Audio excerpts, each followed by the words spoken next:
Российский оппозиционный лидер Алексей Навальный выпущен из тюрьмы после отбытия 15 суток за организацию несанкционированного собрания.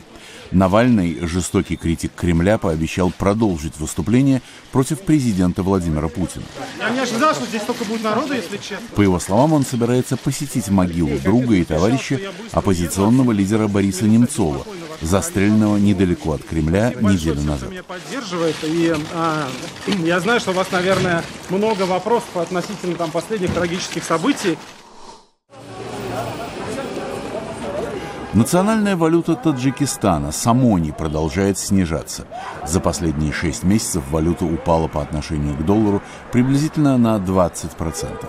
По словам экономистов, основной причиной девальвации стало уменьшение притока денег из России, отсылаемых трудовыми мигрантами-таджиками, в связи с ослаблением российской экономики.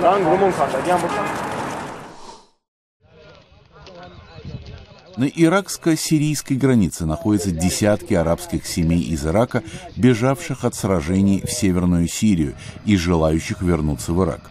Однако курдские силы безопасности не позволяют беженцам, сосредоточенным в приграничном городе Рабия, въехать в Ирак. Сотни тысяч иракцев были вынуждены покинуть свои дома в течение последних 14 месяцев в ходе борьбы между курдскими силами Пешмерга и боевиками Исламского государства. Пакистан. Небольшая индуистская община в городе Карачи на юге страны отметила свой праздник Холи.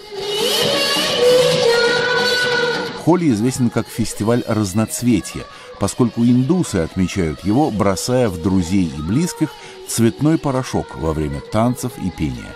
Пакистанские официальные лица усилили во время Холи меры безопасности вокруг индуистских храмов в крупных городах. Кыргызстан.